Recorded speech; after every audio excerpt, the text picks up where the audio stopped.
దేవుని అతి పరిశుద్ధ నామమునకు మహిమ కలుగును గాక.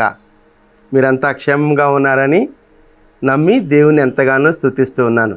అనుదినము ఈ హోప్ ఫర్ టుడే వాక్య ధ్యానాలు మీరు అనుసరిస్తూ మీరు వ్యక్తిగతంగా కుటుంబంగా మీరు ఎంతగానో దీవించబడుతున్నారని కూడా నమ్ముతూ ఉన్నాను. మాకు కూడా దేవుడు చూపిస్తున్న కృప ప్రార్థనాపూర్వకంగా మీ ముందుకు ఈ హోప్ ఫర్ టుడే వాక్య ధ్యానాలను తీసుకొని రావడం, ఇది నా హోప్ ఫర్ టుడే వాక్య ధ్యానంలోనికి మిమ్మల్ని ఆహ్వానిస్తూ ఉన్నాను. ప్రసంగి గ్రంథం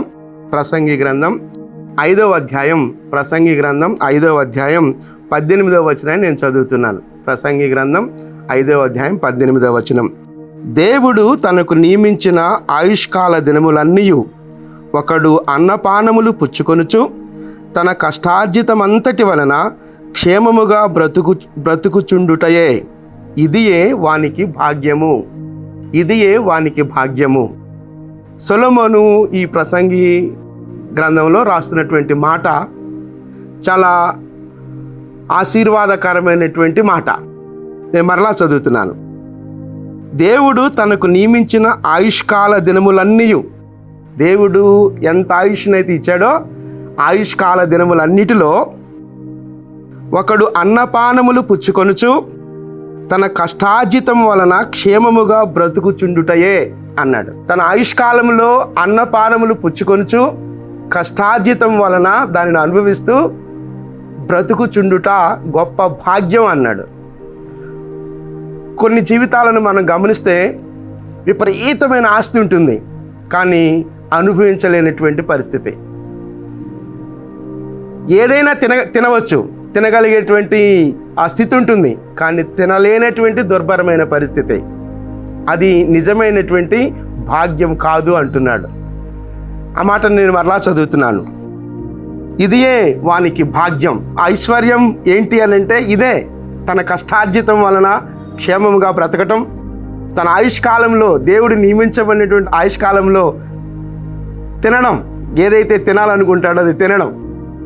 ఒకడు అన్నపానములు పుచ్చుకొనుచు తన కష్టార్జితమంతటి వలన క్షేమముగా బ్రతుకుచుండుట వలనే. అన్నపానములు పుచ్చుకొనుచు తినాలని ఉంటుంది, కానీ తినలేనటువంటి పరిస్థితి, శారీరకంగా ఎన్నో రుగ్మతలు, కానీ అది సరైనటువంటి భాగ్యం కాదంటున్నాడు సొలొమోను. కానీ నిజమైనటువంటి భాగ్యం ఏంటి అని అంటే దేవుడిచ్చినటువంటి ఆయుష్కాలాలలో అన్నపానములు పుచ్చుకొనుచు కష్టార్జితం వల్ల క్షేమముగా జీవించటమే నిజమైన భాగ్యం. దట్ ఈజ్ రిచ్నెస్ అన్నాడు. నిజమైనటువంటి రిచ్నెస్ ఏంటి అని అంటే భాగ్యం ఏంటంటే అదే. ఆయుష్కాలం ఎంతైతే ఉందో ఆయుష్కాలంలో అన్నపానములు పుచ్చుకొనుచు కష్టార్జితము చేత క్షేమముగా జీవించటమే, క్షేమముగా బ్రతుకుటయే గొప్ప భాగ్యం అన్నాడు. ఇంకా ముందు మాటలో అంటున్నాడు, అదే వచనంలో ముందు ఒక మాట, కోరదగినది గాను చూడముచ్చటిది గాను నాకు కనబడినది అంటున్నాడు.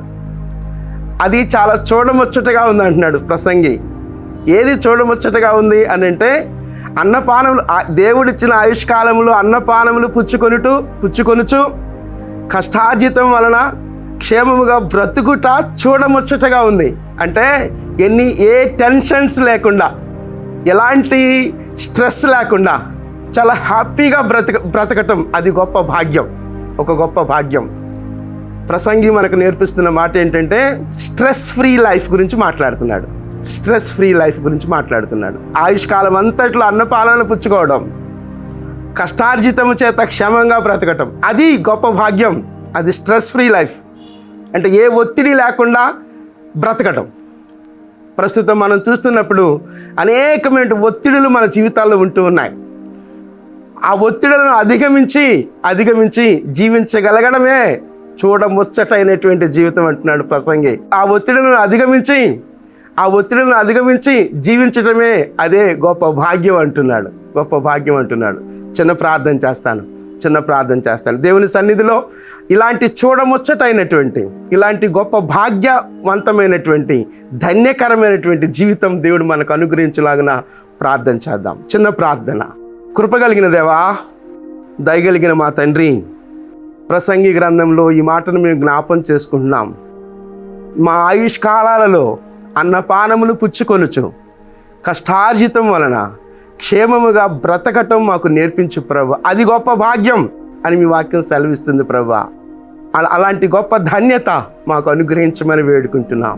ఎలాంటి ఒత్తిడులు ఉన్నప్పటికీ ఆ ఒత్తిడులను అధిగమించి జీవించగలిగే ఆ స్ట్రెస్ ఫ్రీ లైఫ్ మాకు అనుగ్రహించమని వేడుకుంటున్నాం. అది చూడముచ్చటగా ఉంది అని భక్తుడు మాట్లాడుతున్నాడు ప్రభా, ప్రసంగి మాట్లాడుతున్నాడు ప్రభా. అలాంటి చూడముచ్చటైన అలాంటి భాగ్యవంతమైనటువంటి జీవితాలు మాకు అనుగ్రహించమని, ఒత్తిడులను అధిగమించి నీ సన్నిధిలో ఆశీర్వాదకరమైనటువంటి జీవితాలు జీవించగలిగే అనుభవాలు మాకు అనుగ్రహించమని మీ కృప కలిగిన హస్తాల్లోనికి మమ్ములను మేముగా సమర్పించుకుంటూ యేసుక్రీస్తు అతి శ్రేష్టమైన నామంలో ప్రార్థించి స్తుతించి వేడుకొనుచున్నాం తండ్రి. ఆమేన్, ఆమేన్. దేవుని కృప నిత్యము మనకు తోడుగా ఉండునుగాక. ఆమేన్.